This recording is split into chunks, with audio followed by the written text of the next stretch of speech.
खुलुमबाय रायजोफोरनिसिम मोनसे आं गोदान भिडिअ लाना फैबाय आंनि बे सोरां लामा इउटिउब चेनेलजों। दायो एसे बार बारगासिनो एसे स्पिकारा डिस्टार्ब खालामनो हागौ नोंथांमोननि खोनासंनायाव, होमब्लाबो नोंथांमोननो मोनसे गोदान टपिकजों मिथिहोनो मोनसे गोदान भिडिअ लाना फैबाय। आं नोंथांमोननिसिम बेखौनो खावलायनो सानदों, जोंनि बे बर' हारिनि मोनसे गोदान बर' हारिमुनि बोसोराव खेबसे रंजानाय बैसागु फोरबोखौ नोंथांमोना बे बोसोराव दा नैबे कर'नाखौ लानानै मोसानो मोनगोन मोना, लकडाउनखौ लानानै नोंथांमोननिसिम आं बेखौनो मोनसे रिकुवेस्ट खालामनो लुबैदों। गोबां रोजा रोजा बर' सुबुं दङ दा बैसागु रंजानो आसा थानाय बा रंजानो गोसो जानाय, बेखौनो आं मोनसे खावलायनो सानो। दाथ' जोङो गामि गामि ओंखारनाथ' मोसानो मोनखाला बेबादि लकडाउन होनायाव, बेखौनो आं मोनसे एग्जाम्पल मोनसे खिन्थानो सानदों। जों गासैबो हारिखौ लाखिनोबा आरो गोदान आदबजों मोनसे मोसानाय दिन्थिनो लुगैदोंब्ला नोंथांमोना आंनो भिडिअ हरनो हागोन। बैसागु फोरबोनि मोसानाय गामियाव एसे जथुम्मा जानानै मोजाङै नोंथांमोना मोसानानै दामनाय देनायजों मोजां भिडिअ रेकर्ड खालामनानै नोंथांमोना 10 मिनिट बा 12-14 मिनिट बा 15 मिनिटसोनि भिडिअ बानायनानै मोजांनो नोंथांमोना रेकर्डिं खालामना हरोबा आं नोंथांमोननि मोसानायफोरखौ आं नोंथांमोननो गामिनि डिस्ट्रिक्ट हद आरो माबे जायगानि नोंथांमोना नामफोरखौबो मिथिसार होनायजों लोगोसे नोंसोरो बेबादि मिथिहोलायनानै अबे जेनेबा नोंथाङा उदालगुरिनि, सोरबा क'क्राझारनि, सोरबा गुफुरनि, सोरबा गलाघाटनि, सोरबा कार्बि आंलंनि, सोरबा ढेकियाजुलिनि, माने जेरावखि जायगानि जाया मानो नोंथांमोननो आं नोंसोरनो वाट्सएप नाम्बार होगोन। डिसक्रिपसनाव थां, नैबे डिसप्लेयावबो नाय। खिन्थु बेयाव फन खालामाबो जानाय नङा, अनलि वाट्सएपल' सोलिगोन, माने फन फैनाय नङा आरोना। खालि वाट्सएपआवल' नोंथांमोना माबा हरबानो जाबाय। आं नोंथांमोनजों रायज्लायनो सम मोना। नोंथांमोना जुदि हरनो गोसोआ बे वाट्सएप नाम्बाराव हरबानो जाबाय, आं आगारना होगोन। नोंथांमोना फुल डिटेल्स होबानो जाबाय, आं आगारना होगोन आरोना। दा बेखौनो नोंथांमोनसिम खावलायो, नोंथांमोननि गोसो। खिन्थु आं नोंथांमोननो नटिस होबाय जायफोर नुदों।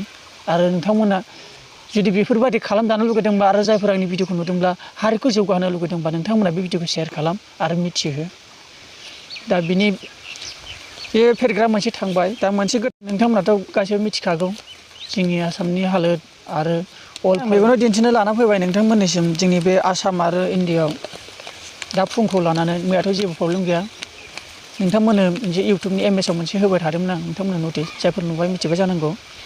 मैयानियानो थांबाय, दिनैनि आरो गोदान।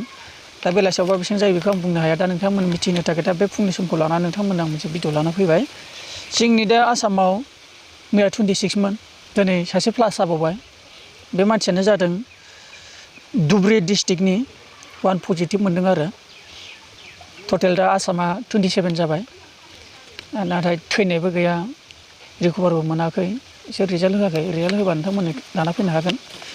जा जों मिथिदों, मोन्थाय मोनदों, बेखौ लिस्टआव जों दा लिस्टआव मोननाय हिसाबै दा नोंथांमोननो खिन्थानो हादों।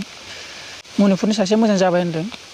दाखालि फार्स्ट जोंनि नर्थ इस्टआवनो बेनो फार्स्ट जाजेननायमोन जोंनि आसामनि गेजेराव। दा बे मानसियानो मोजां जाबाय। दा बे सासेल' जादोंमोन बिसिनि जायगायाव, दा मोजां जाबोनाय खोनादों। दा बेखौनो खिन्थायो आङो। बाद बाखि दा मोनाबिलियाव लाना फैगोन।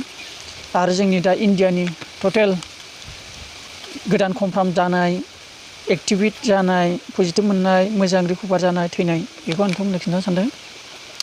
गोदान कनफार्म जानाया जाबाय 4,000 माने 4,778 जन कनफार्म जाबाय। ओमफ्राय पजिटिभ मोनथारनाय 4,263 माने 4,263 एक्टिभेट जाबाय। ओमफ्राय मोजां जानाया